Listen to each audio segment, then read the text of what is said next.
সুপ্রিয় পঞ্চম শ্রেণীর শিক্ষার্থীবৃন্দ, আসসালামু আলাইকুম। শুরু করছি তোমাদের অনলাইন গণিত ক্লাস। তো দেখো শিক্ষার্থীরা কেমন আছো? আশা করছি ভালোই আছো, আমিও ভালোই আছি। তো বেশ কয়েকদিন পরে তোমাদের সাথে ক্লাসে সংযুক্ত হলাম। তো এর আগে আমার যতদূর মনে আছে তোমাদের আমি প্রথম অধ্যায় অর্থাৎ গুণনের চ্যাপ্টারটা কিন্তু শেষ করে দিয়েছিলাম, তাই না? ওখানে বেশ কয়েকটা নিয়ম ছিল, স্বাভাবিক নিয়ম, সহজ পদ্ধতিতে গুণ করা, তারপরে খালি ঘর পূরণ করা, এই প্রত্যেকটা বিষয়ে কিন্তু আমি তোমাদের দেখিয়ে দিয়েছিলাম এবং তার আলোকে দুই একটা কাঠামোগত প্রশ্ন অঙ্ক করিয়ে দিয়েছিলাম। আশা করি তোমাদের এখন আর কোনো সমস্যা থাকার কথা না। তো তারপরেও যদি সমস্যা থাকে আমি তো রয়ে গেলাম। তো যাই হোক, আজকে তোমাদের আমি দ্বিতীয় অধ্যায় শুরু করতে যাচ্ছি। দ্বিতীয় অধ্যায় হচ্ছে ভাগ। ঠিক আছে? তো আমরা গুণনের অধ্যায়টা শেষ করেছি। আজকে আমরা কি নিয়ে আলোচনা করছি? আজকে আমি আলোচনা করব তোমাদের ভাগের অধ্যায় নিয়ে। ঠিক আছে? তো তোমরা খুবই ভালো করে খেয়াল করবে, আমরা যখন কোনো ভাগ অঙ্ক করতে যাই, তখন আমাদের যে চারটা প্রশ্ন প্রথমে আসে সেই চারটা প্রশ্ন হচ্ছে ভাজ্য, ভাজক, ভাগফল এবং ভাগশেষ। তাই কিনা বলো? তো প্রথমে আমি আসি ভাজ্য। ভাজ্য কাকে বলে? যে সংখ্যাকে ভাগ করা হয়, যে সংখ্যাকে ভাগ করা হয় তাকে ভাজ্য বলে। যে সংখ্যাকে ভাগ করা হয়, যে সংখ্যাকে ভাগ করা হয় তাকে ভাজ্য বলে। ঠিক আছে? অর্থাৎ কোন ভাগ অঙ্কের বেলায় কিন্তু আমাদের চারটা বিষয় সম্পর্কে, যে কোনো ভাগ অঙ্ক আমরা করতে যাই না কেন, এই চারটা বিষয় কিন্তু ঘুরে ঘুরে আসে। ভাজ্য, তারপরে কি ভাজক। যে সংখ্যা দিয়ে ভাগ করা হয় তাকে ভাজক বলে। যে সংখ্যা দিয়ে ভাগ করা হয়, যে সংখ্যা দিয়ে ভাগ করা হয় তাকে ভাজক বলে। তাই তো? এরপর আছে কি? ভাগফল। ভাগ করার পর যে সংখ্যা পাওয়া যায় সেটা হচ্ছে কি? ভাগফল। ভাগ করার পর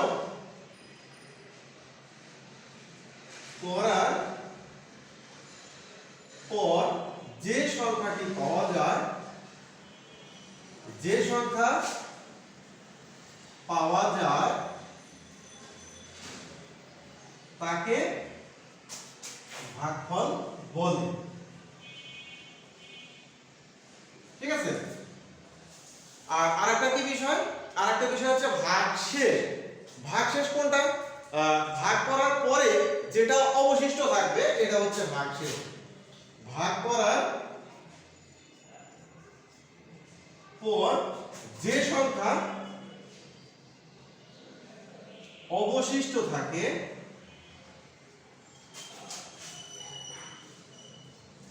তাকে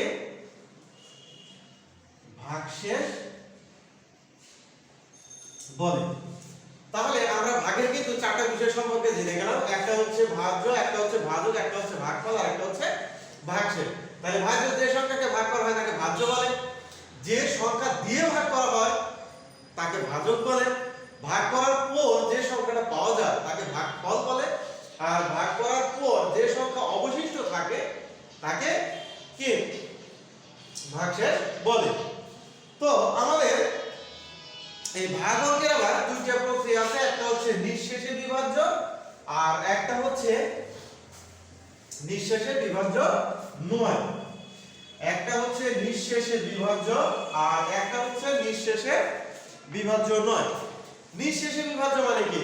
যেটা একদম নিঃশেষ, অর্থাৎ শেষ হয়ে গেছে, যেখানে কোনো ভাগশেষ থাকে না, এটাকে বলে নিঃশেষে বিভাজ্য। আর একটা হচ্ছে নিঃশেষে বিভাজ্য নয়, অর্থাৎ যেখানে কিছু অবশিষ্ট আছে। যেমন আমি তোমাকে দিলাম এই অঙ্ক, তো শিক্ষার্থীরা এখানে কয়বার যাবে? 4 5 20, এটা কিন্তু মিলে গেছে। তাহলে তাহলে এটাকে বলবো আমরা কি, এটাকে বলবো নিঃশেষে বিভাজ্য। অনুরূপভাবে আরেকটা হতে পারে এরকম যদি আমি লিখি, এখানে 4 5 20 5 9 1, তাহলে এটা যদি হয় নিঃশেষে বিভাজ্য, এখানে তাহলে আমি কি লিখব, নিঃশেষে বিভাজ্য নয়। কারণ এখানে কিন্তু দেখো ভাগ অঙ্কটা মিলে গেছে, অর্থাৎ এখানে কোনো অবশিষ্ট নেই, কাজে এটা হচ্ছে নিঃশেষে বিভাজ্য। আর এখানে কিন্তু অঙ্ক মিলে যাওয়ার পরে ভাগশেষ আছে, তো এখানে কিন্তু শেষ হয়নি, অর্থাৎ নিঃশেষ হয়নি, শেষ হয়ে যায় না, বিধায় এটা নিঃশেষে বিভাজ্য নয়। তাহলে অঙ্কে যখন আমরা অঙ্ক করতে যাব তখন আমাদের এটা যে সূত্র আছে, একটা হচ্ছে নিঃশেষে বিভাজ্যের ক্ষেত্রে সূত্র, আর একটা হচ্ছে নিঃশেষে বিভাজ্যের ক্ষেত্রে একটা সূত্র হবে, আর একটা হচ্ছে নিঃশেষে বিভাজ্য না হলে আরেকটা সূত্র হবে। তো নিঃশেষে বিভাজ্যের ক্ষেত্রে নিঃশেষে বিভাজ্যের ক্ষেত্রে দেখো সূত্রটা কেমন, নিঃশেষে বিভাজ্যের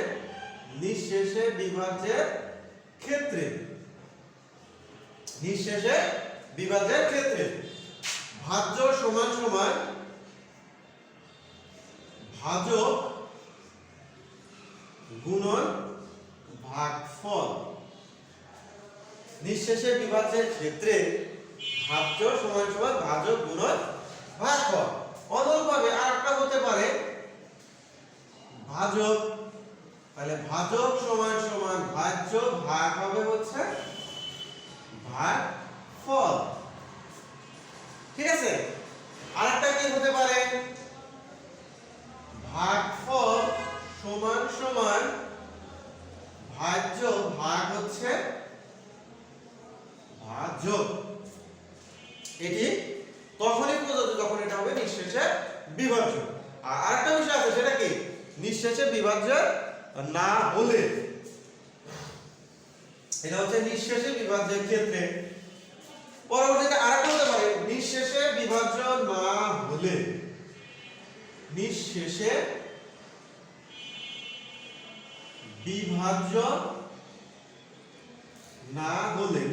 বিভাজ্য না হলে সেক্ষেত্রে কি হতে পারে, ভাজ্য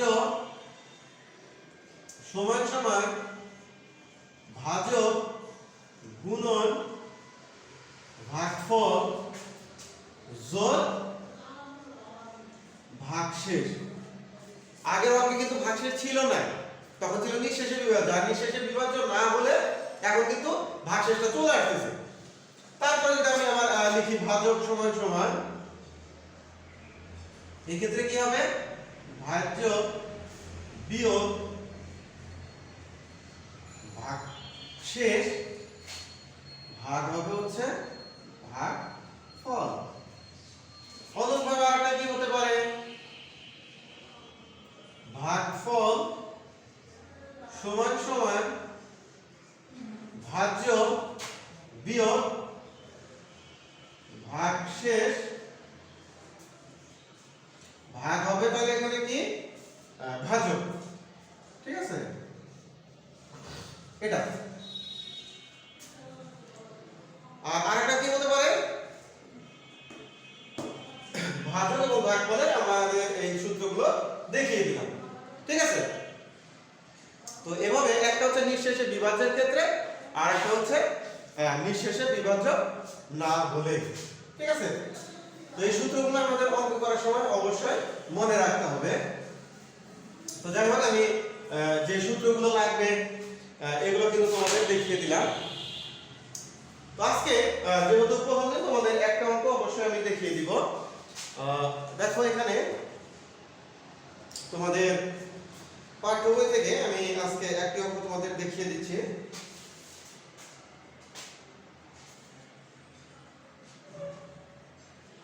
যেমন প্রথমে একটা ভাগ অঙ্ক আছে, এখানে